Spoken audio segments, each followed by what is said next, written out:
Hey, everybody, welcome to today's show. So, a lot of entrepreneurs and real estate investors spend the majority of their time really chasing deals. But the truth is that long term success in the investing game often comes down to understanding capital, managing risk, and having the confidence to make smart decisions when others don't. So, today we're going to discuss what it really takes to build wealth through real estate, how investors can think strategically about financing in today's ever changing market, the importance of budgeting and disciplined decision making, and what our guest calls the 4 C's. So, here to talk to us is Matthew Coleman. He is the CEO of VI Capital Lending, and he's bringing more than 3 decades of deep industry knowledge in real estate, development, and private lending.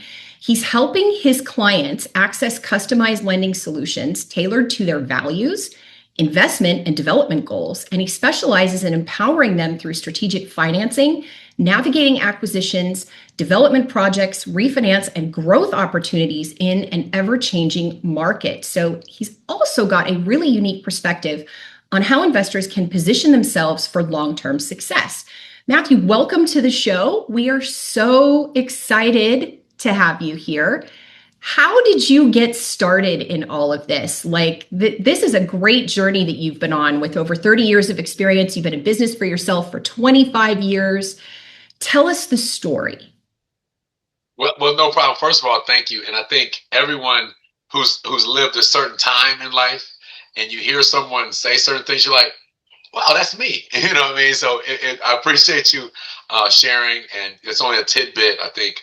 I'll be 57 this year. So I think that a lot of people look at getting older as the downside, but it's so exciting to see what God and life has in store on the other side of 50. And so appreciate you having me on. I've been super excited talking to my family about it. And so a little background about me. I'm from Toledo, Ohio. Consider myself a Midwest boy, up near Detroit. Grew up there and really was about sports. You know, as a young guy, I was really about sports. I was raised by a single mother, but truly had my father in my life and was so significant in shaping, core values. He was a 60s guy. And so for me, coming from Toledo, Ohio, playing basketball, played basketball at the University of Toledo. I might not have mentioned this to you, but initially I wanted to be a dentist, right? And when I think about that, that was the confines of security. And I think that's, that's what our parents want us. They want us to be safe. They tell us we can do anything and everything, but then they say, you better pick a job. So I thought a dentist was safe. So I soon learned that with my personality, that wasn't going to fit.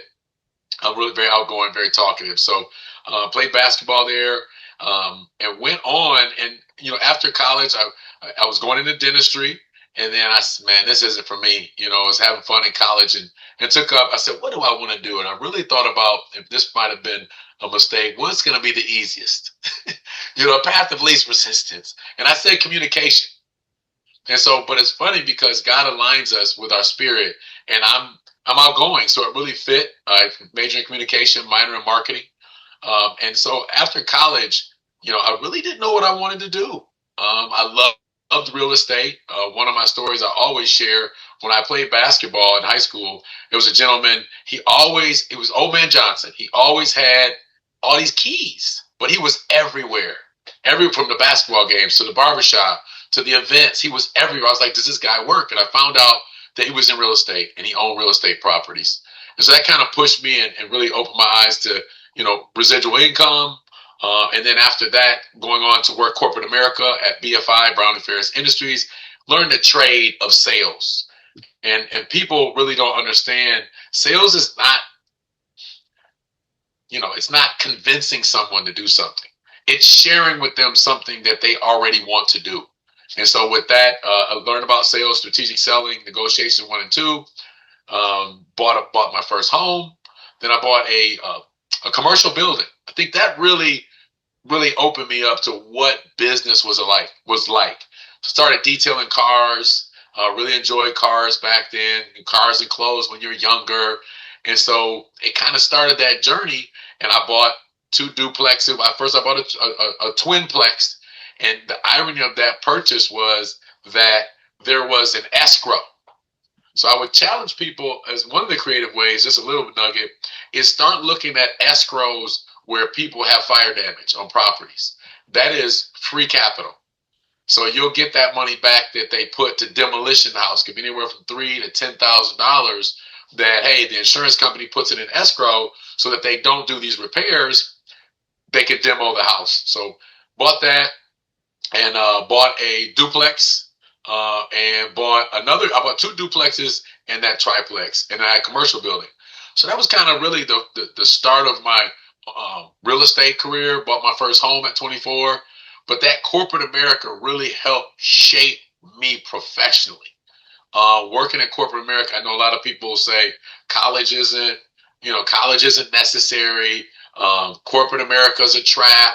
But I think that all the tools that you gain, I always, and I was a foster parent too for a while, and we get into that, but I would always tell my kids that I would put a backpack on them. And everything that you're getting, you're putting in your backpack. And as you go in your life and your journey, you reach in and you say, oh, I got this. And I'd always say, one of the resounding things I always get is, my dad said. How many times have we said that, right? Or my mom said, or my grandfather said. So yeah, so Toledo, Ohio boy, graduated from University of Toledo, really a sports guy. And honestly, real estate, it didn't grow on me. It was exciting to think about ownership, equity, and even at that young age, the naivety of thinking, hey, I'm going to get paid, but have time. So I think that if people really understand real estate, it is so essential to life, because I'm a committee chair for a chamber I'm a part of, and we always say everyone is in real estate because you're on real estate. So if you own a home, if you're renting, if you wake up and put your feet on the ground, you're on real estate. Those are some really great analogies. I love that. And you're so right. Yes, because every single person has their feet on something on this planet, whether they own it or they're renting it. I love the analogy of the backpack. I always used to use the arrows in the quiver. But tell me, like in that backpack, I immediately think of books, right? And that's got to be in there because I imagine that you love to read. So tell me, has there been like one particular book that you've read lately that really influenced you?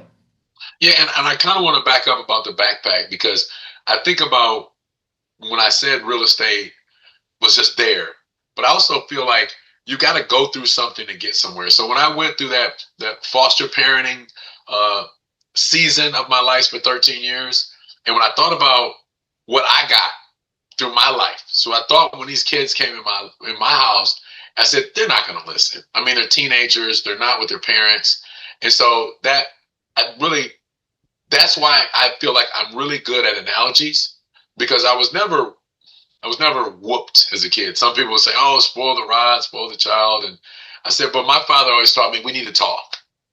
And so we need to challenge you to think. And so that backpack to me was an opportunity for them to have almost a physical example of when they run into situations, you have to grab from somewhere. You can't remember, but I felt like a backpack of knowledge, right? And so I really appreciate that question, because this is something you probably don't know. Throughout my life, and I say this very humbly with courage, right? We'll talk about that. Up until even through college, I never read a book full through. Wow. I graduated from college off Cliff Notes. Okay. But that is not something I'm proud of, and I don't recommend it. But it also leans to the fact it's never too late. And so when I moved to Atlanta, well, prior to then, I read two books. One of them was Think and Grow Rich, right? As I was moving in my 20s, and so when I moved here, I got introduced to Audible. And the first 2 years, I read about 50 books, or listened to it, because I worked out every day. And so it's never too late. And so, when I think about my backpack now, oh my goodness. It is so key that you gain information, and Audible is really a good, someone like myself who's high strung and kind of impatient. It was really hard for me. I didn't know what ADHD, ADD, and we don't want to self-diagnosed, but it definitely was a challenge for me to sit still. And anybody knows me, I'm a talker, I'm excited. But it kind of segues to what you asked. All these books that I read, each one of them gives me so much. But right now, if I had to have anyone read any book a month, and I don't think this is the staple books that most people would think of, The Art of War and, Atomic Habits, and they speak of Atomic Habits in this book, but it's called 10X is Easier Than 2X. And I think most people, when they hear that, they think money, right? 10X, you go to 10X, we 10X our business, we're 5X, the stock is, and so it's really not, and we were talking about this earlier, it's, life is not, it is what you make it. But one of the things I always share is that a cliche is a cliche for a reason, right? And I say a cliche is because it stands the test of time. It's the truth. A cliche is looked at as so bad, I think. Don't you think that when people say, "Oh, that's just a cliche"?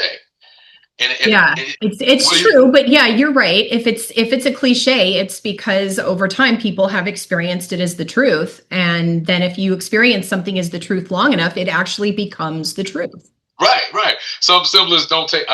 I say this to young people: don't take any wood nickels. Like, what's that? Oh, it's a cliche. Don't take bad money. Right? Look both ways.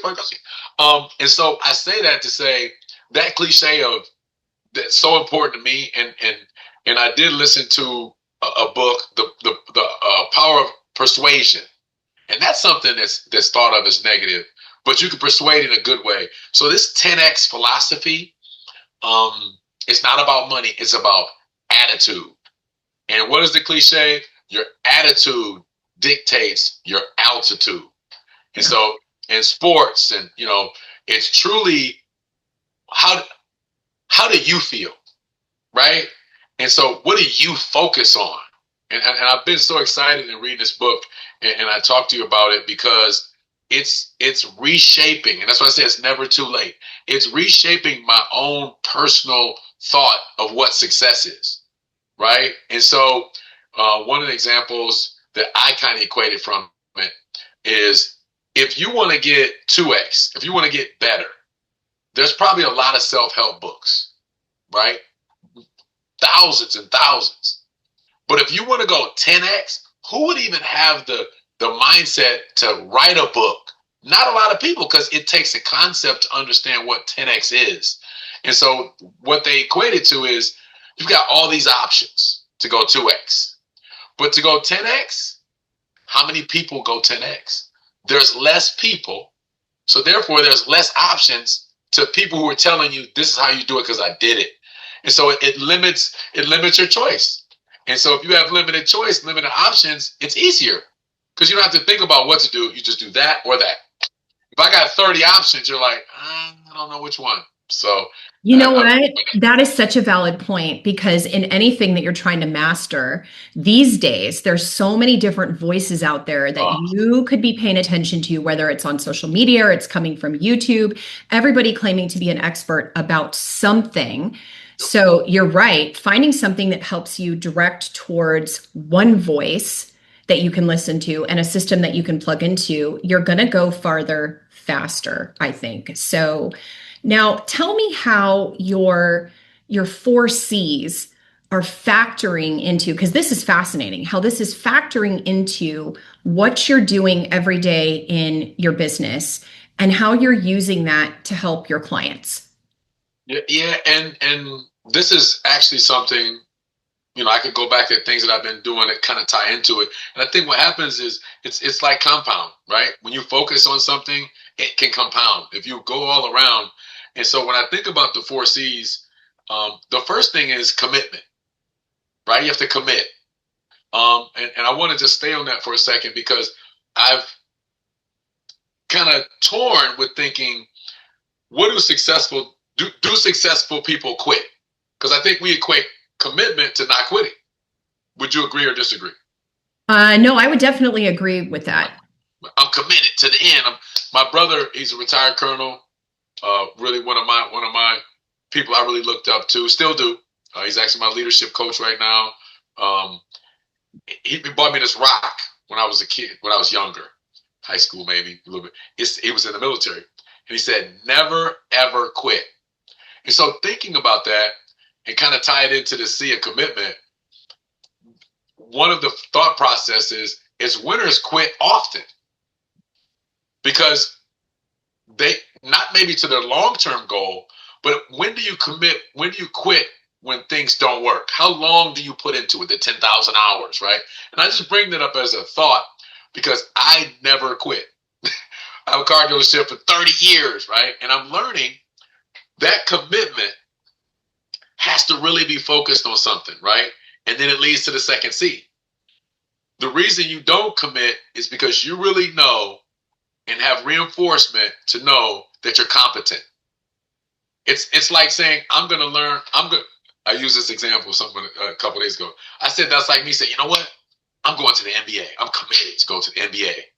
I'm 56. Go on.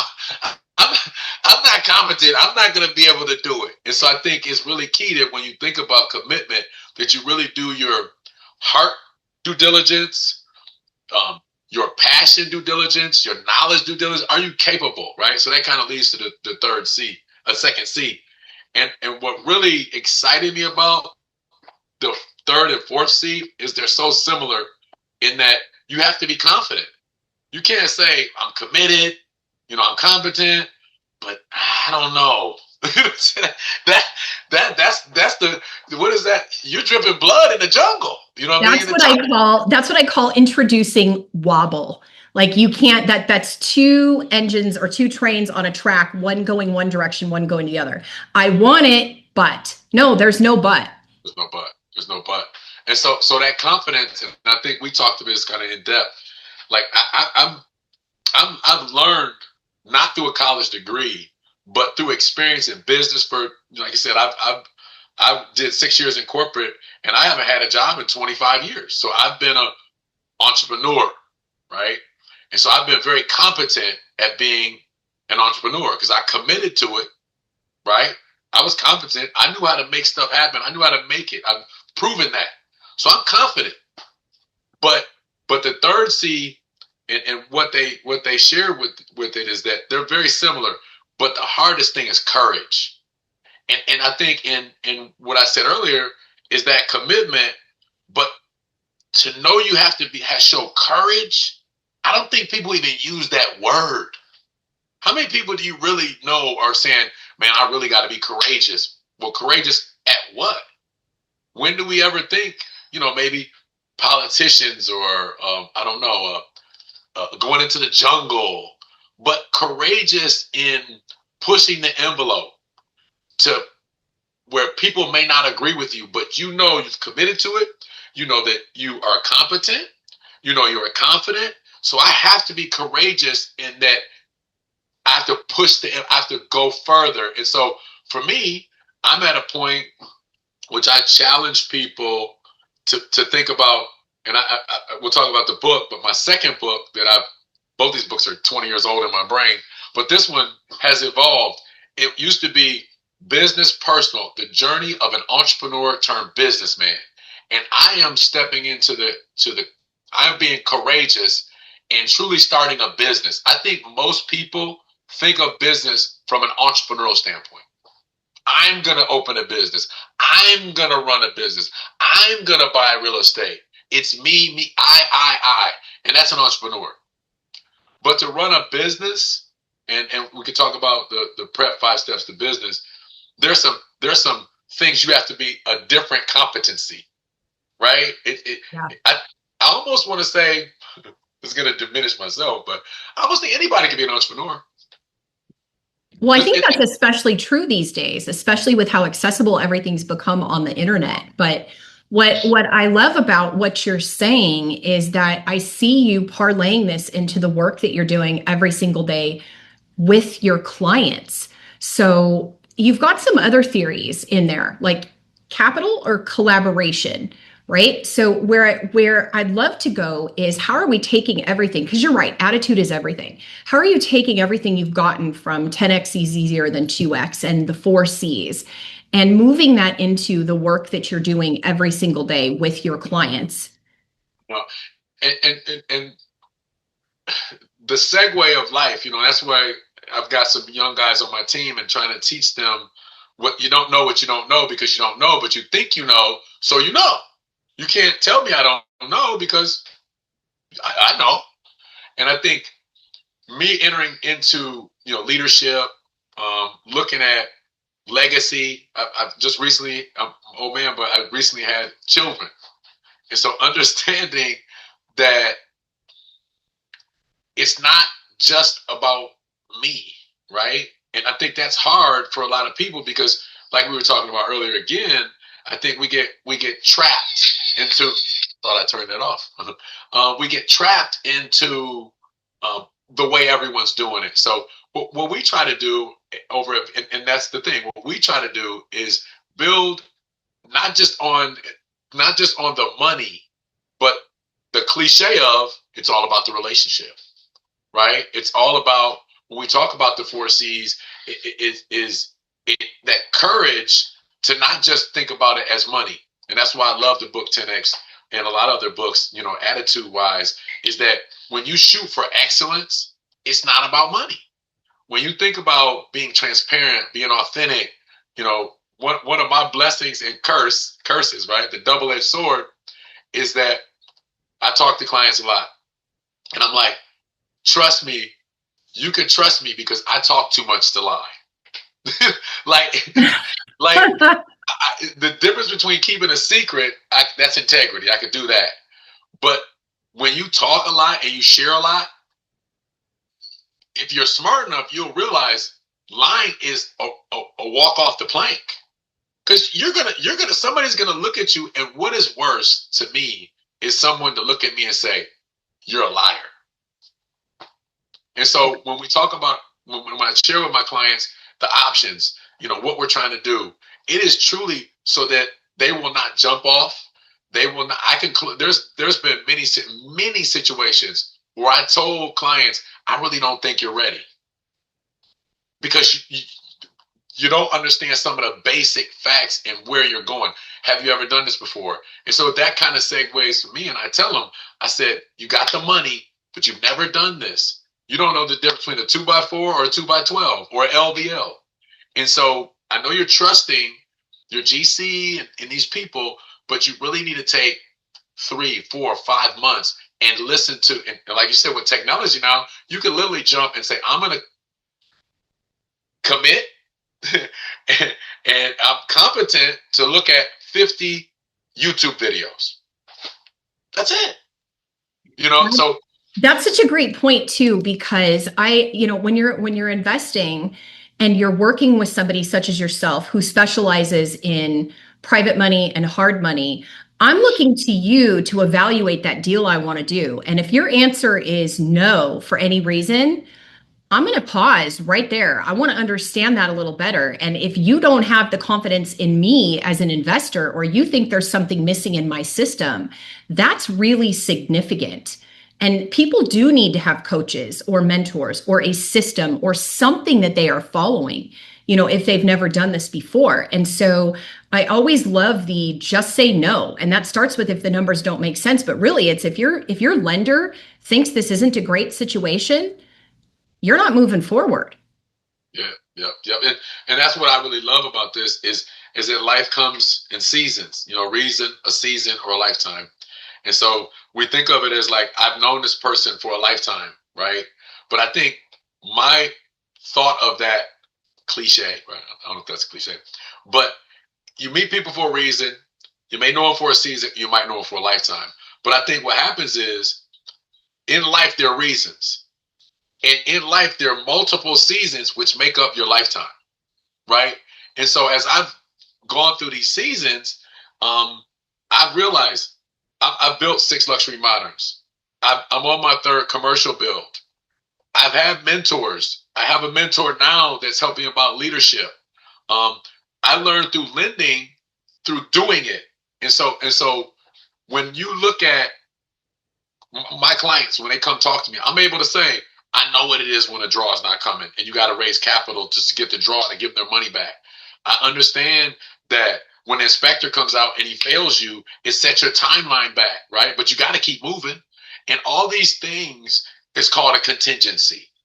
one of the gentlemen I partner with, and I respect a lot of the things that he's doing and has done, is the cliche is whatever can go wrong will go wrong. So knowing those things, when you go into a project and you come and you're tight, and so one of the things the industry has done, because obviously you're more loosey goosey when you're making money. I don't care who you are, right? You could be a rich guy who's conservative. You made all your money, and then you all of a sudden get 20 million. You may say, well, okay, I'll do this now, right? It loosens your belt strap. So the economy does that with lenders, private lenders, because it's private money. They're making more money, so they need to get more money on the streets. And I say that to say the market's tight right now. Home prices are down. And so now it's way more, it's a larger focus on reserves. So I say that to say whatever can go wrong will go wrong.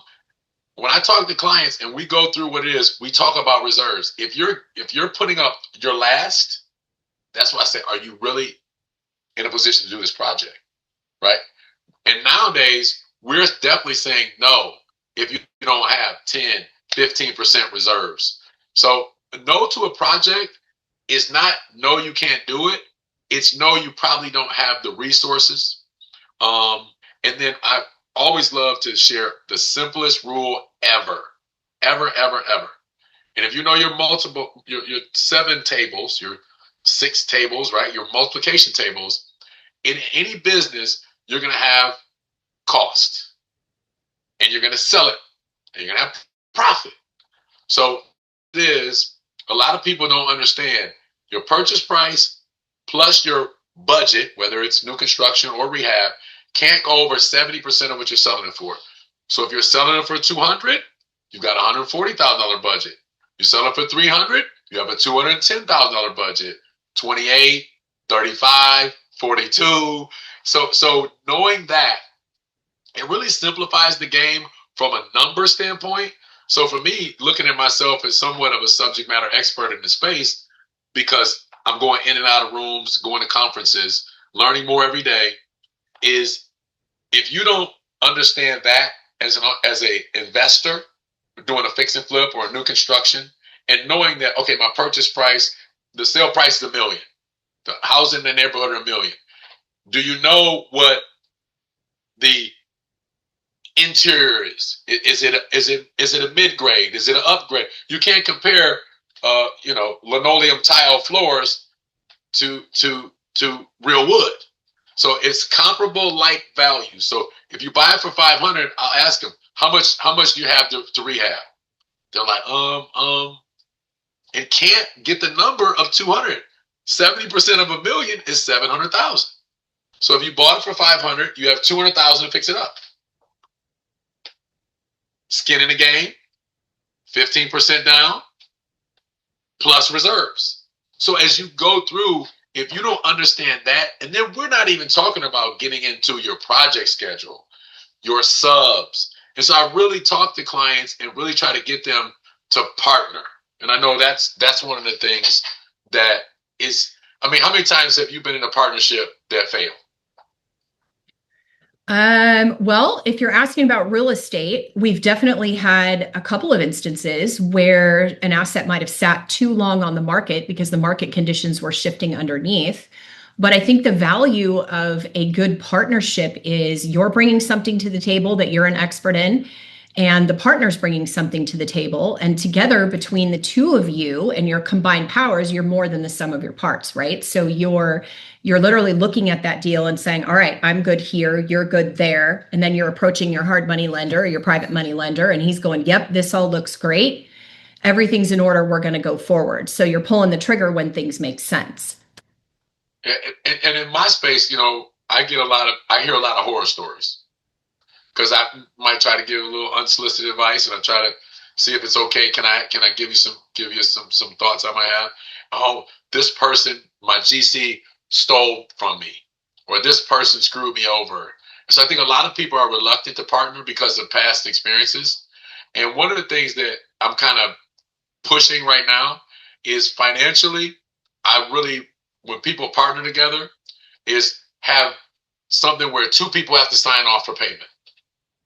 I think as simple as that is, that can really help people. But I think when you, like you said, when you partner, the reality is if you've got money and this person has experience, that's going to get the deal done. So many times people who have experience, they don't have enough money, right? People who have money, they don't have experience. And I always like to share with clients, would you be more trusting to go on a trip with me if I just got my driver's license or I drive a taxi? You know, you're going to go on that longer trip and you're going to feel more comfortable. So in lending, it's really, that's why I love it.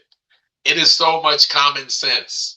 You know, it just makes sense that if you come to me, an example I have is, you might have seen this commercial. It might have been a Honda commercial. Young lady comes in the office. The guy's kind of rude. He's a salesman. He's like, yeah, what can I do for you? And then she's talking, and then he looks at it. She's got like an 850 credit score. Hi, how are you? You know, and they're so nice. And so they sat down, and he said, she was very nice, and she said, I want that plan. She said, oh, my mother gave me that plan. So at the end of it, she walks out with the plan. And my point only is that when you bring something to the table and two people need it, you get the deal done. She got her loan, she got her plan, but that guy got a sale.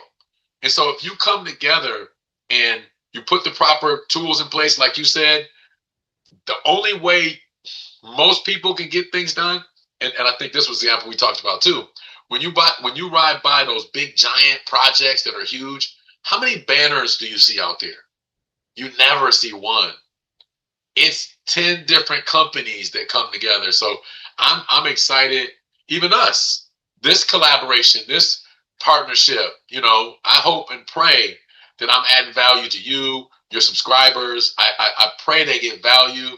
And then me, I hope people say, hey, you know, he seems like a pretty upfront guy. So collaboration, partnership, man, that's how all this thing works. So, what is that famous phrase? If you want to go fast, go alone. If you want to go far, go together. Yeah. Like it's, and it is, you're right. And every single transaction that I did in real estate, there was always a partner, whether it was for experience, whether it was for money, but everybody's bringing something to the table in the effort to get that particular project done. And as a result, you have, when you do that and you have a circle of people who are looking and watching and everybody's checking blind spots, you have a much higher rate of success. So there's a lot less chance that something's going to fall through the cracks. So it really sounds to me like when someone's walking in your door, you're not just looking at, okay, this is your credit score and this is how much money you've got in the bank. You're starting with, well, what kind of attitude do you have? Are you going to, if things get rough on this project, are you going to push through? Are you going to see it through? Or are you going to walk away from it? Are you bringing partners to the table? What's their experience level? What is the combination of all of you together? What is the asset? Right? What is the chance for success on this? Because as a lender, you're looking for, I need to get return on my money. Like I'm going to put my money out. I need to get it to come back. And you need to be making money on that money as well. So all the pieces have to fit. So I'm guessing you've got a really great system for that. So yeah, and when we talk about it, you're right. It's not just the paper. Right? Because a lot of people partner with people, but it's also, do you understand? Right? Do you understand your role? So I'm working on a $24 million resort project, right? And so the one of the clients has 10 million they're bringing to the table, right? But the other client has 27 years in hospitality, right? And so when we're having these conversations and they're sharing, they know what they're doing. They know, I mean, that is such a resounding confidence. And even, you know, I have a table fund, but I broker, you know, and I have great relationships with private equity. And so when you talk to different levels of private equity, smaller shops, smaller family offices, they look at it a lot different because, and I do my best, you know, human nature to not look at it different because I can tell when Mark says, and we're talking, and he's analyzing the deal because him and his partner go and they look at the deals compared to, say, a larger institutional fund that they're 2-3 layers away from responsibility, And so I really try to make sure the best of my ability to make sure that my clients are coming with their best face, teaching them and educating them. So at least as you know, because everybody's got to start somewhere, right? And so with that, also letting them know and sharing with them these line items, whether it's processing, well, geez, $2,000. They're going through the research to make sure that you're legit, to make sure that your deal is legit, and they deserve to get what they're getting. And so I think a lot of people look at fees and everything as what they're not getting, right? So I always think about clients who kind of, and I know you got to save money, I know, but they don't want to go to a closing attorney, right? I'm like, do you understand the value of a closing attorney from a standpoint of what they bring to the table to make sure title is clean, make sure you have title insurance? And after little conversations and trying to explain it to them, they're like, honestly, and it makes me, this is where I'm corny, it warms my heart. They're like, thank you. Like, I didn't really think about all of that. Mm-hmm. And so the last part of that is, if you're going to make $150,000 or 100, and then fees were 30, so you make a 120, or maybe at 100 they were 18, and you're making 78, whatever, 72. Think of the 72. Think of the 130. You spend too much time focused on what you're not going to make, and that we talked about earlier. That negative energy when you're going in a project, in the back of your mind, you're thinking, they find out what they do. Like with me, my clients can call me and to the demise of me sometime with my wife at night. I want to make sure you connect. I want to earn. I don't want to say, as we say it sometimes, I don't want to come up. I truly want to earn the money and build this business out where people who work with me with VI Capital Lending Group feel like we want to get paid. We want to grow exponentially with our income and our families, but we want everyone to say, I appreciated his service. So collaboration from our perspective, from even you and I perspective, I say VI Capital, from the relationship with my clients and them understanding their subs. It needs to be mutual, not just you hoping they do something, but them knowing if I do good by you, you do good by me, we can continually work together. That's why I don't want a client. One of the things that's in our mission is we don't want customers. We want clients. We want to earn your business. And it's a cliche. So if you could leave everybody with one key takeaway, whether they're just starting out or they've been in the real estate investing business for a while, what would you say to everybody? Say no.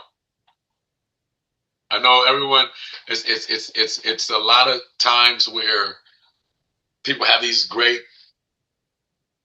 phrases and comments, and life-changing. And for me, I'm a pleaser. I've realized just in these last month that I really don't like to upset people, right? As much as people may say, I'll debate, I'll argue. Once it gets upset, I'm not trying to upset anybody. But and like throughout my 30 plus years, I've never really, I think I fired 2 people. And I've owned business for years, I've put it in positions where, they're on, it's just not working out, right? But when I say firing, when I say no, when I say not making people happy, sometimes we can't say yes just to ease things, just to say, I want it and I want to say yes, but when do we say no because it just doesn't make sense? It's not working. Saying no is the most valuable thing that I think people need to learn how to do. Because when we're in a situation where we need something, we want something, we'll say yes out of frustration, just, oh, fine, or man, I need to do this. Let's go. Let's do it. So those times when you get in the gap is where you got to figure out what really needs to happen, not with the noise when you're out in the noise. So just saying no is just so important. So how can everybody who's listening follow you, reach out and contact you? And even if they've got a deal that they're thinking they want to do, put that in front of you for evaluation. What are some great next steps they could take? Well, busy is busy does, right? So I sure does be busy, but I still feel like, hey, give me a call. We can definitely set up a time. but I think, I like to text. So my phone number is, at this point, I'm from Toledo, but I live in Atlanta, Georgia, and my phone number is 419-392-3331. And when it comes to a deal, it's really simple. We've created a system, our fact finding form. Basically, go on our website. It gives us all our facts, your business information, your personal information. You don't have to put your Social Security in, but it's the deal. How much you pay for it, what it is, what's after. So go to VICapitalLending.com. VI stands for Vision It.